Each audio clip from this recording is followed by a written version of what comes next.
Welcome to the Investment Banking Leaders Podcast, brought to you by the Investment Banking Leaders Club, your exclusive access to the industry's most successful leaders. These experts have closed thousands of deals, generating hundreds of billions of dollars, and they're here to share their strategies, insights, and leadership lessons that can fast-track your career.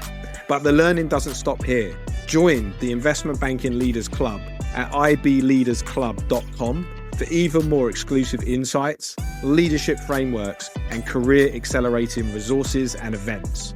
Thanks for joining us, and best of luck on your growth journey. I am pumped to bring you today's episode. I'm joined by a guest that embodies vision, resilience, and the relentless pursuit of a dream. From reading the Wall Street Journal as a teenager in Colombia, despite not yet mastering English, to becoming one of the most respected independent investment bankers in the Latin America region. I'm joined by Luis Carlos Ochoa Paris, who has built a career grounded in purpose, client focus, and global ambition. Now, after holding senior roles at Citi across Colombia, New York, and Latin America, and consistently being rated a top performer, Luis took a leap of faith to found Valoriza Group back in 2018. And that's now one of the top independent investment banks in Colombia and across the LATAM region, with 1.4 billion in deal volume across 14 different countries. So excited to get into it with Luis today. In today's episode, we'll explore how Luis turned a childhood dream into reality, what big bank experience taught him about client trust, technical excellence, and global reach. We'll also look at grit and leadership and what it takes to build a firm from scratch, and why relationships and reputation still matter more than anything. And if that's not enough, we'll also look at how bankers can sharpen their edge in the age of AI without losing the human spark that defines success in this industry. So really excited to get into this. Welcome to the Investment Banking Podcast. Luis, thanks for joining us. Nice, Peter. I love your enthusiasm, your energy, man. I love it. And congratulations on the powerful Ivy Sport podcast platform that you have built. Thanks so much for showcasing me and our firm Valoriza Group. Very grateful for that, man. Appreciate it. Appreciate the kind words. And let's keep this energy up. I'm sure it won't be a problem. Let's pump it, man. Let's pump it. Love it. Okay, so let's start. You said your dream of becoming an investment banker started in your early teens, reading the Wall Street Journal in English, even before you were fluent. Can you tell us a bit about that moment and how that dream stayed with you? Yeah, absolutely. It was, Peter, like the mid-'80s. I was attending a bilingual institute, an English institute to learn English, which is called Centro Colombo Americano in Medellin, downtown. And at the level we were at, they gave us the task to read articles in English and to translate them. So I was sitting right there with my Spanish to English, English to Spanish dictionary. And I grabbed an article from the 1980s, which was pretty much showcasing some line from Michael Lewis' book about liar's poker and the glamours about the industry and the whole need of mathematical knowledge to get into IB. And I said to myself, wow, this sounds interesting. It really resounded in myself, within myself. So I said, wow, I need to dig into it, do more research, and see what it is. Because back then, we didn't have investment banking in Colombia. The first investment banks in our country started back in the 90s with Curva. Upon later on in the 90s to work for the largest one, which was Corpinsura, which turned out to be into Grupo One Colombia today, which is the largest Colombian bank. It's amazing that you had the desire and the commitment to go learn English and at the same time be reading these articles and then be drawn in by what was going on at that period. And Liar's Poker, as you mentioned, a book that I know many of our audience will be familiar with. Fast forward to where we are today, what gave you the confidence to step away from Citi and build something so impressive as Valoriza Group on your own? Thanks, man. That's a very kind question. I believe the confidence came from two angles. The very first one, I always understood that my strength came not from a big firm, like the one I had the blessing and the luxury to work for almost 2 decades, which was Citibank. The strength came from my knowledge, from my drive, from my persistence in executing transactions and the huge network I've built over 3 decades. I truly felt, listen, I work for likely the largest 2 manufacturers worldwide, and I get a magnificent salary and bonus. I'm very grateful for the lessons I built there. But my expertise really was about building shoes, right?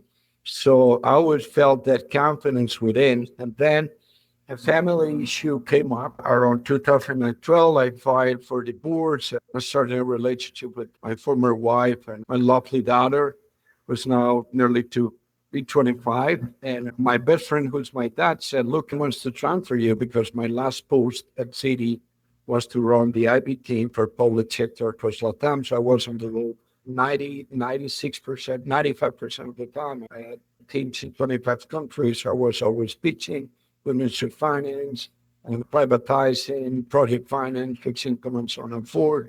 So the bank want me to move again, like they do with most expats every 3 years. So my dad came up and said, man, you love executing transactions.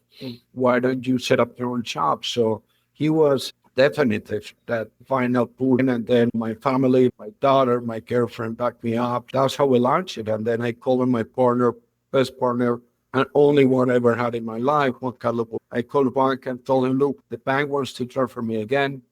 I never thought about leaving Citi. It was a fantastic place to work for. Thinking in setting up a shop, would you like to join? I said, why don't we start tonight? And that's how we got started, man. I love that. I love you didn't waste any time getting it started, but it's so interesting, that belief, that confidence you had in your execution and that drive and that network. I know we're going to talk about network more on this episode, but it's great. That was what gave you that ability to take the leap of faith. And I guess the family issues and too much travel, those were the challenges that ended up creating something special with your partner at Valoriza. Really interesting journey. Thanks for sharing it.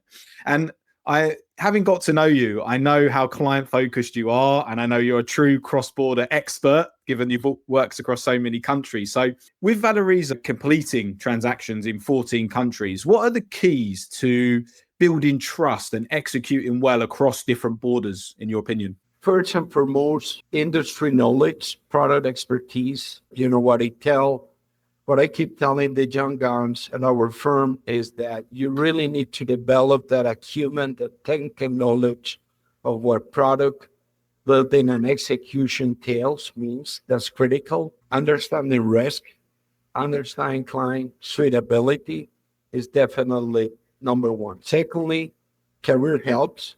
When you have a solid execution behind your back over the years, colleagues and clients recognize that facilitates tremendously the ability to execute a regional platform. Thirdly, network. Your network is your network. That's a phrase that I heard from my grandpa and dad a long time ago, and then from a lovely professor that I had at my MBA. So I always kept that network alive. So when I pick up the phone and call my former parties and said, look, I set up my own shop. I want to build a regional platform that allows to deliver transactions in 14 countries. We wanted to build not a local investment banking boutique. We wanted to build a regional one where we could execute cross-border transactions, where we could do M&A, debt, project finance, and the likes, leverage on the network that I built for 32 years, from which nearly 20 I was out of Colombia. So we leveraged on that. So now it looks easy, but it was tough back then. But it worked, Jesus, it worked. I guess it's a lot of hard work, right? It's not just that luck. Industry, product knowledge, understanding the client, that solid execution experience and the career experience you built up, and network as net worth. So I love that. Lots of great advice there. And on the network, it struck me. You told me something that I haven't heard before. I've spoken to many leaders, right, across the podcast and across my network. You told me your clients often become friends, but you said you even offer a full refund if your clients aren't happy with the service that Valoriza provides. So how do you instill that level of client-first culture within the team? I had the magnificent opportunity since I was a kid to work for my grandpa and my dad. And later on, when I joined Citi, that was Citi's motto: put clients first, client centricity, be a client-centric banker. Really feel that within my veins, heart, and soul. And that, to have client centricity, you need to feel passionate about this industry. So you need to find and build passionate bankers, right? So when you truly understand the client's needs and put the needs ahead of you and the firm, those clients feel like you truly care about what they need. Because when a big businessman, a big entrepreneur give you the significant responsibility in selling his or her company, that is not a light task. So you really need to feel it in your heart, man. So how do we contend that? How do we prove that? As you said, not only verbally, but contractually, in every single mandate we sign, we explain and we gain to our client the opportunity that if he's unhappy with the service, and if we don't render that service accurately, properly, within the standards he was expecting, we fully reimburse. We have been now live since 2018. It's going to be 8 years. We have never had any reimbursement at all. So we're very lucky to say that. And secondly, this is an industry that is based on your name. So your name is non-negotiable. So you need how do you protect your name? Protect your client first. Your clients will speak about it. And they will say, look, when you go to Valoriza Group, when you call Luis Carlos Ochoa, he's a solid guy. He will protect you because he will protect his name at any cost, even if he has to reimburse you. So we are here because we have clients who really trust us. We always wanted to become a trusted advisor. That's something that I learned at Citi and working for my grandpa and my dad.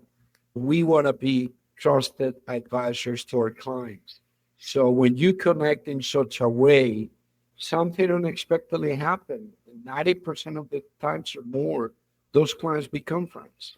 And for life, I could tell you many stories about clients that while at Citi and later on at Valoriza, we have executed transactions for them. It's real friendships. And I always treated my job, my business, which, by the way, I never felt like a job. I felt, despite of being such a hardworking field, I always felt like a hobby. I truly feel like they're friends, and it's fun. I enjoy it. Your passion certainly comes through, and I love it. And I love speaking to you about it. And at the end of the day, investment banking is a people business, right? You're helping people realize their dreams in many cases. And I love your passion, your approach. How do you bring your team with you in that client-centric journey? Are there values? Is it coaching? Like, how do you bring them along to ensure that once they're hired, they're really embedded in that client-centric mindset? Yeah, absolutely, Peter. We ensure, or we intend, or we try our best in hiring passionate people. Like when we open our gates, our lotus paradigm to join our troops, we want to ensure that they know what investment banking instills. We want to look into that fire. We want to see that, that fire firing up.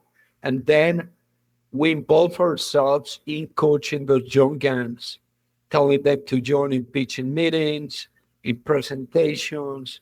Even when we have big issues, as this is a tough industry, we involve the junior team for them to learn. So they feel, they see, they hear, they will put our clients first. They know that if we don't deliver for them, that a bonus won't come, that career progress won't come, that knowledge won't come, that their name is right in the middle, that they have a name that came from the parents, from the grandpas, and that name has to be protected at any cost.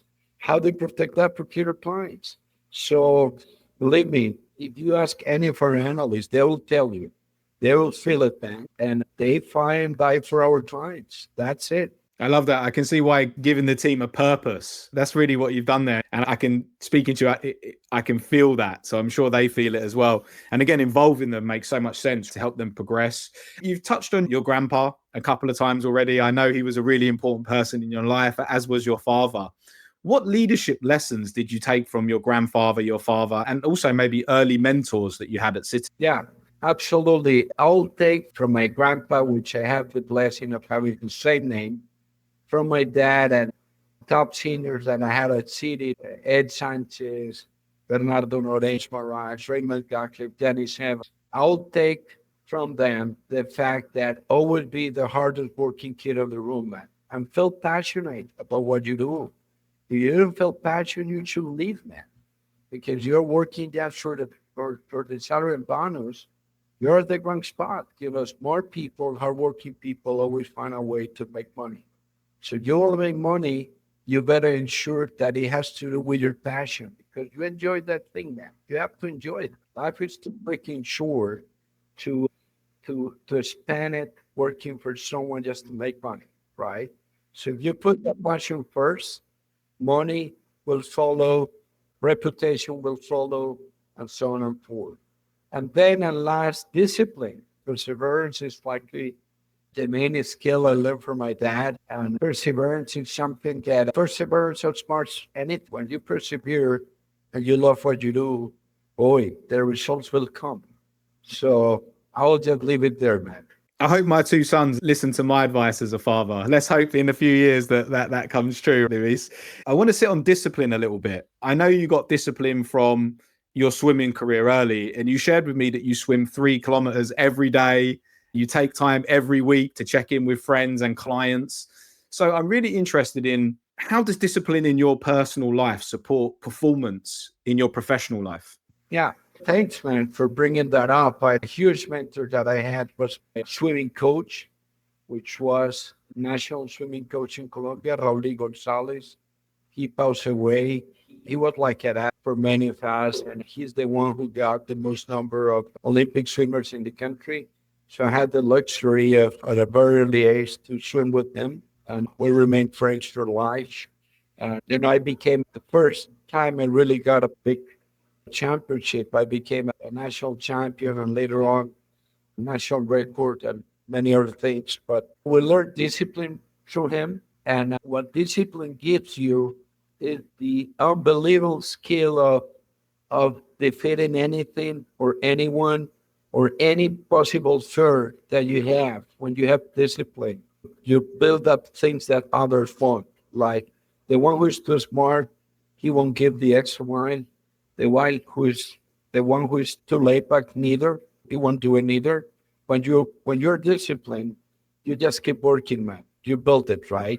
So when we hire people in a very tactful way, we seek to find that discipline. We ensure that we're bringing into our firm disciplined people.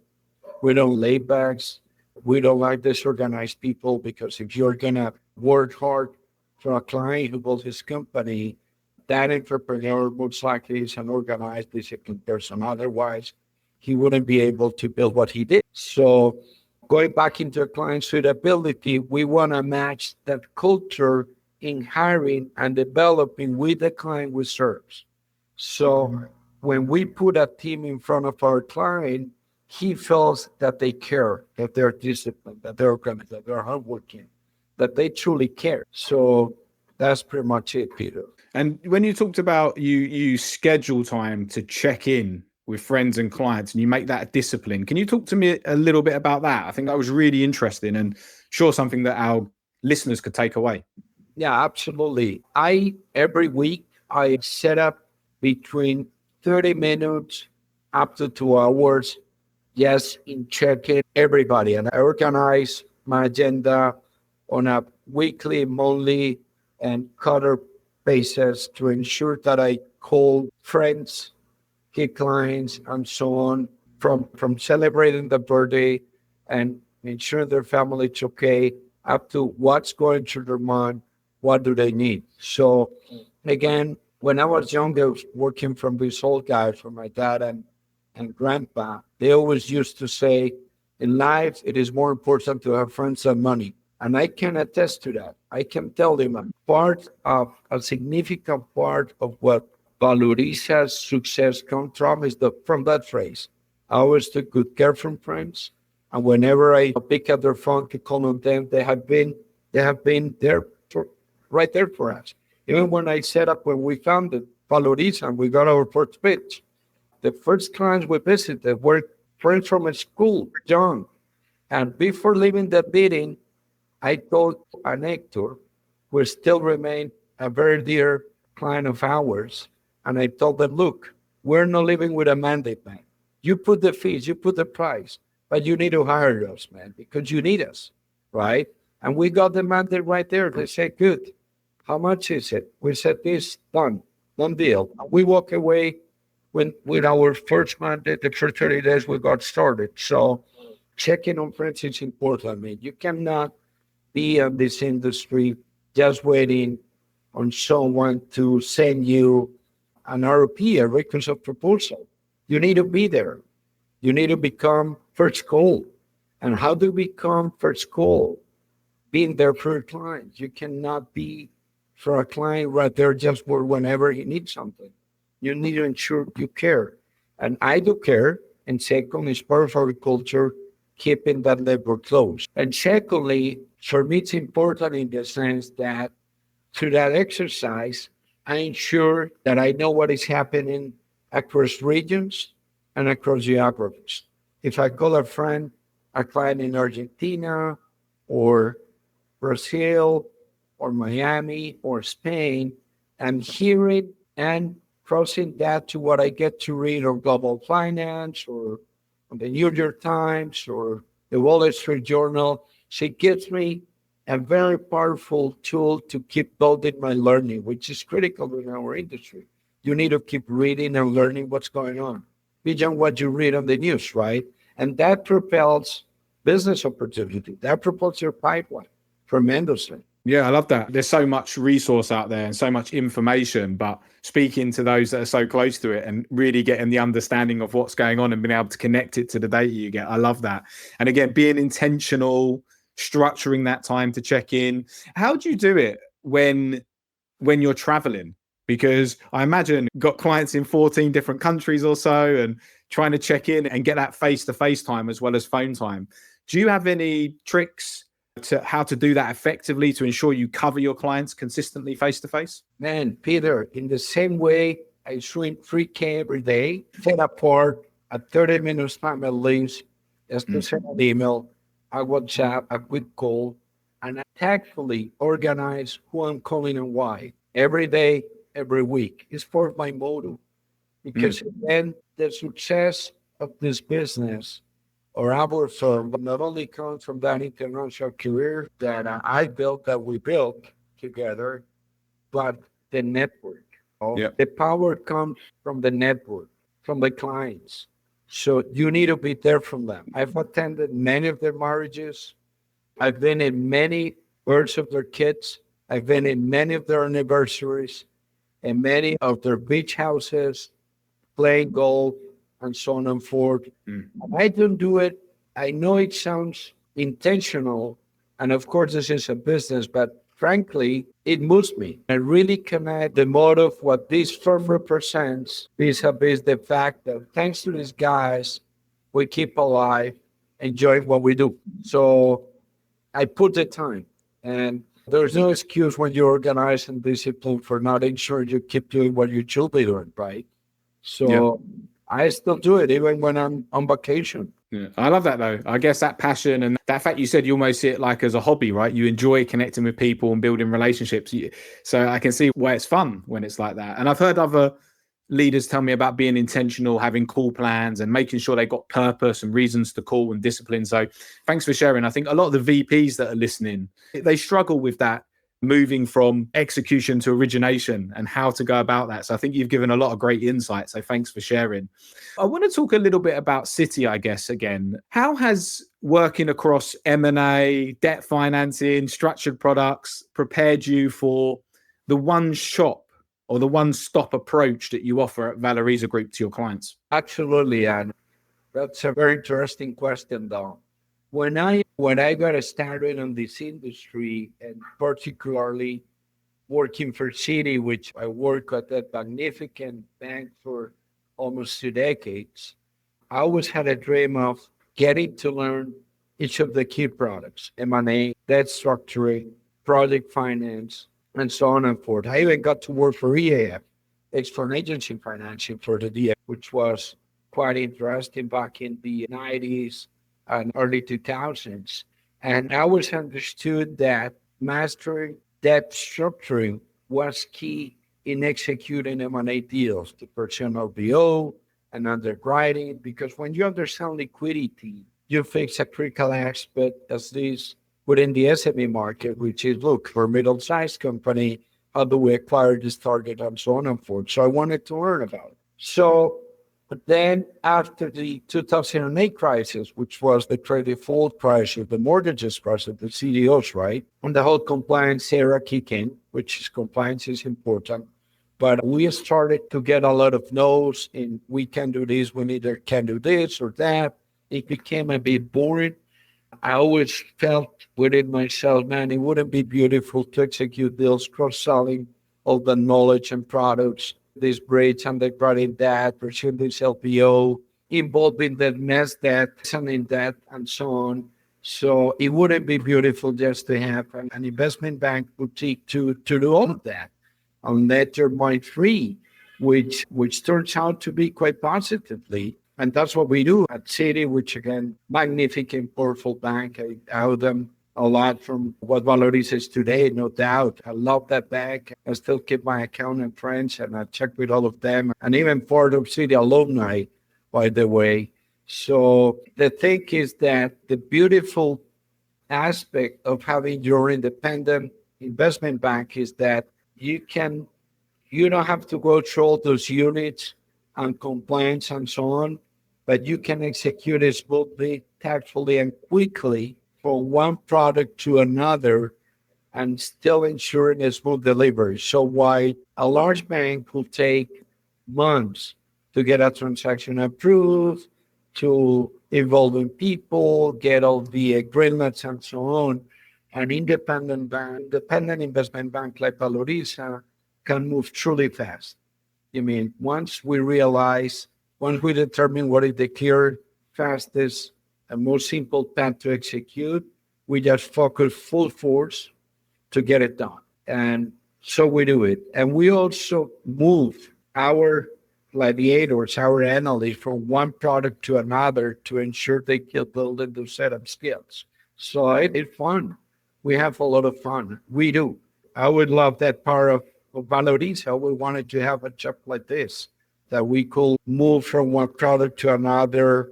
And I truly enjoy when we announce a transaction being closed and we use 2, 3, 4, 5 different products. I love that. It's like that foresight you mentioned to understand that you needed to learn and improve your skills in different areas and learn different product groups and how they actually all have an impact on M&A.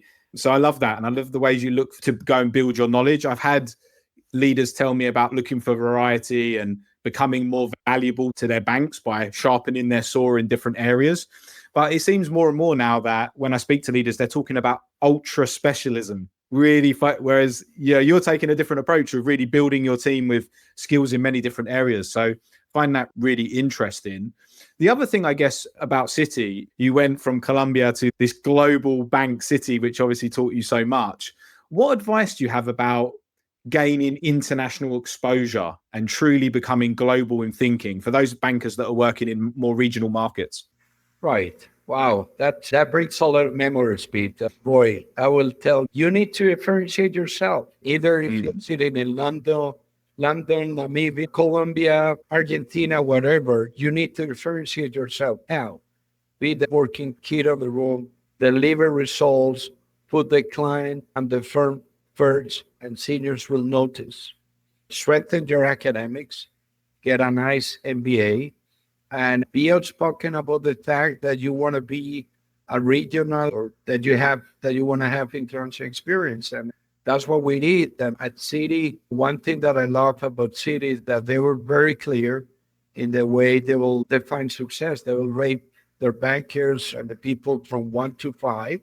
And as long as you were high potential, rated 1 or 2, consistently, specifically being 1, you knew that you will eventually get that opportunity. And that's what happened to me. And the last advice for perhaps many junior colleagues watching your program, your podcast, is that you need to be patient, man. Many people don't make it in this industry because they just want results today, tomorrow. They want big bonuses. Don't focus on that, man.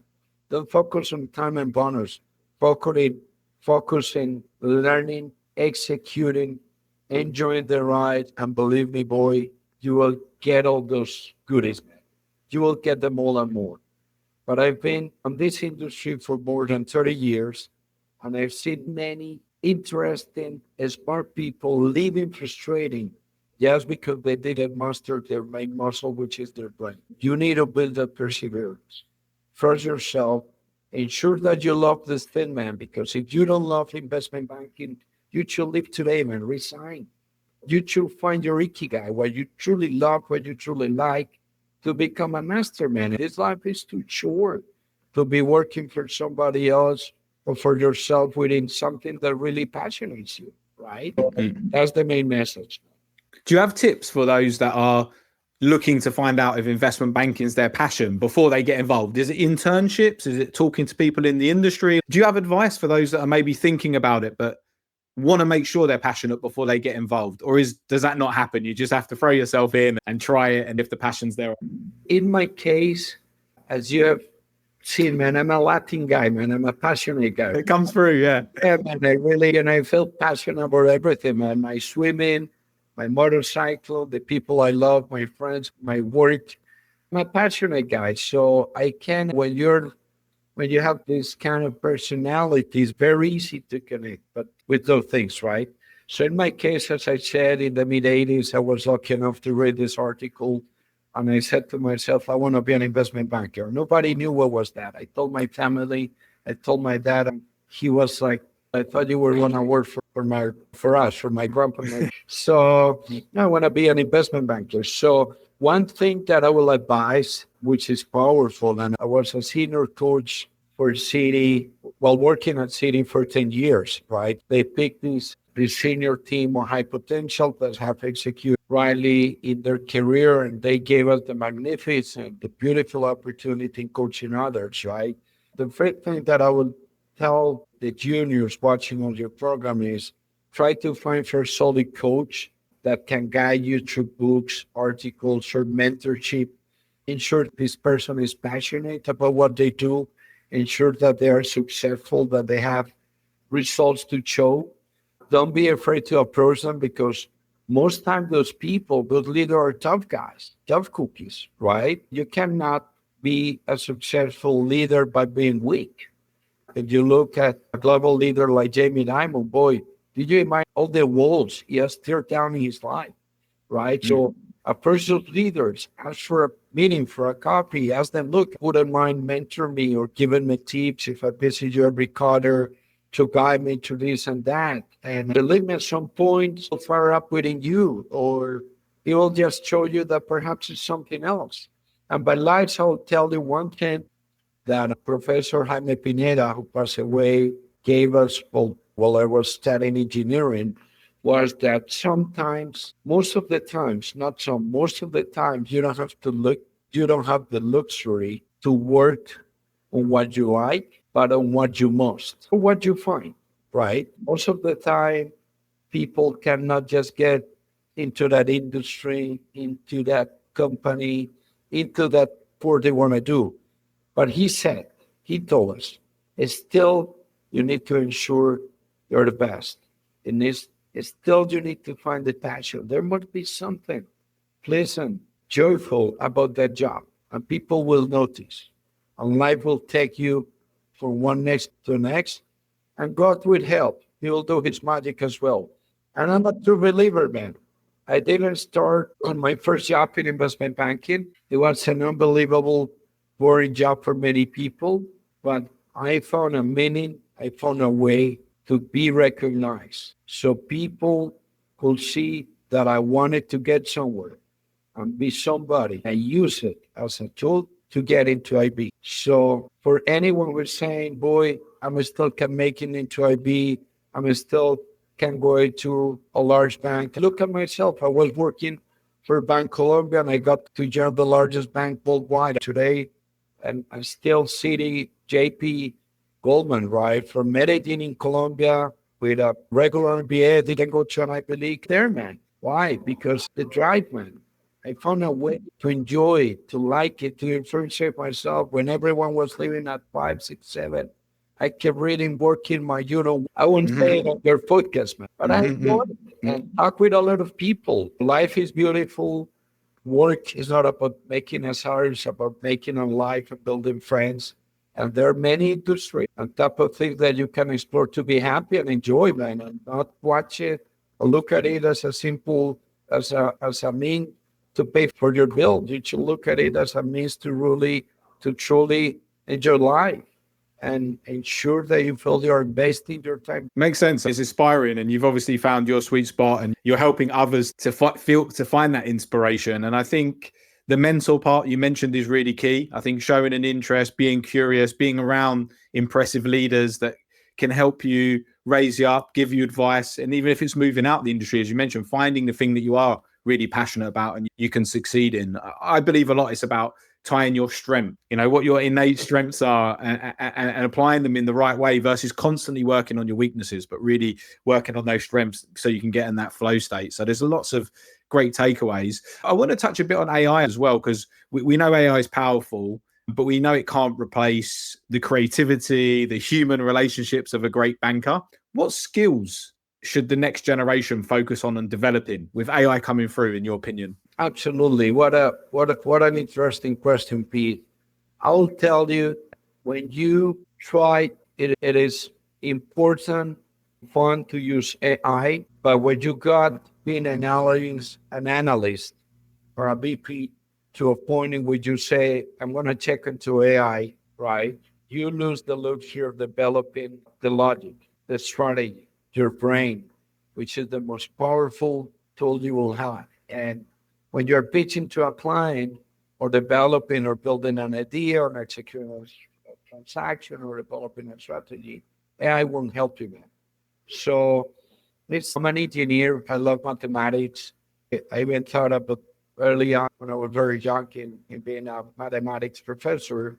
I remember in the mathematics club they always encouraged us to do all the calculations in our brain, not on a calculator. And I can tell you it makes a lot of difference because you develop a fast and smart brain, you develop logic, and so on and forth. So it is important that despite of it, you keep building yourself, reading, studying, and so on and forth. Use it as a complementary tool, but don't make it the centricity of your job. Still write your own emails, write your own pitch books, use it as a tool, but you be the master of that word. Don't let AI to master you.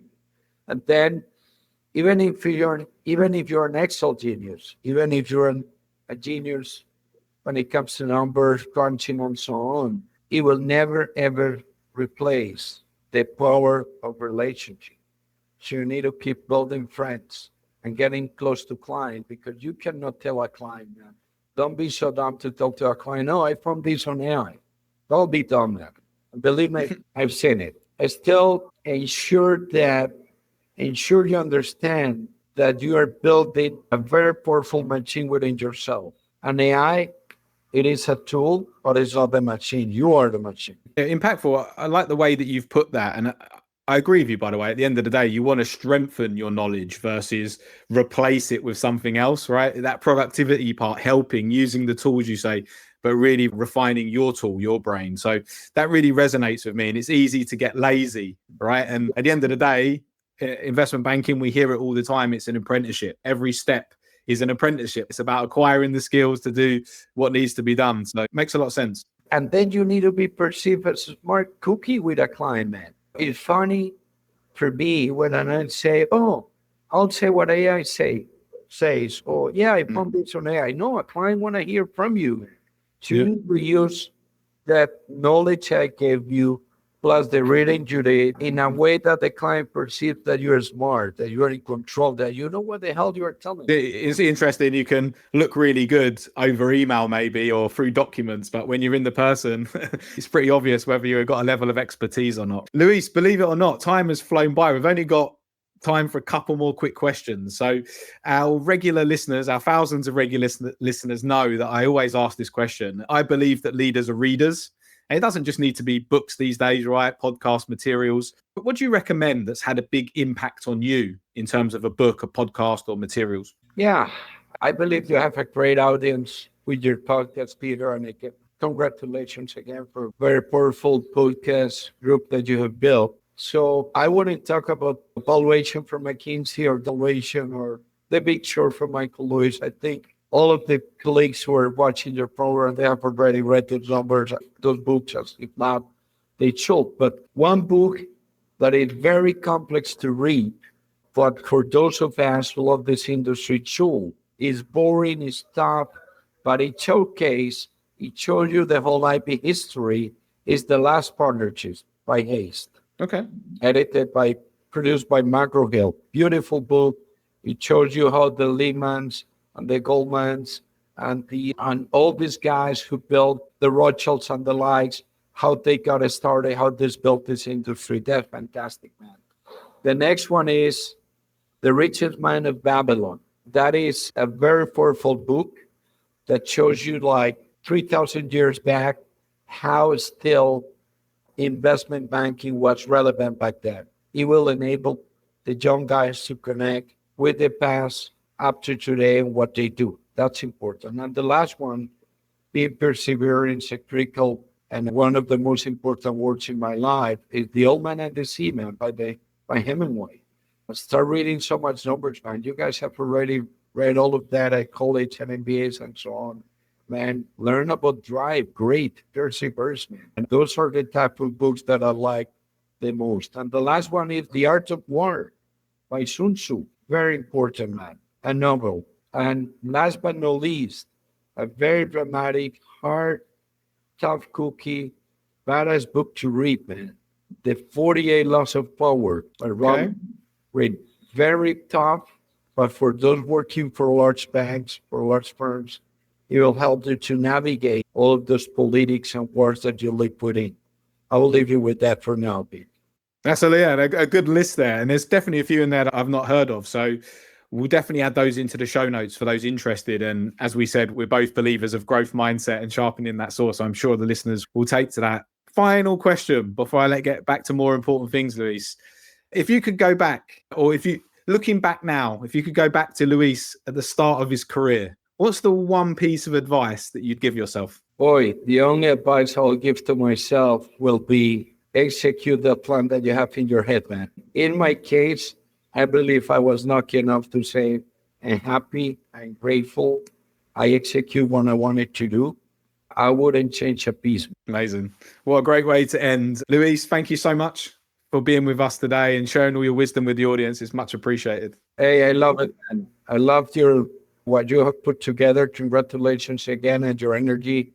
And thanks again for showcasing me and your audience too, for spending time and listening this Colombian, this Paisa guy. I hope it helps. Thank you so much, Luis. You take care. This episode of the podcast was brought to you by the Investment Banking Leaders Club. And to keep leveling up your career, join the club at ibleadersclub.com for exclusive insights, leadership strategies, and career growth resources straight from the industry's top professionals. I want to say thanks to our key partner, Outram, the global leader in financial deal gifts, awards, and recognition, for their ongoing support of our mission to empower both aspiring and senior investment banking leaders. I really hope you enjoyed today's episode. Thanks for tuning in. And until next time, best of luck on your growth journey.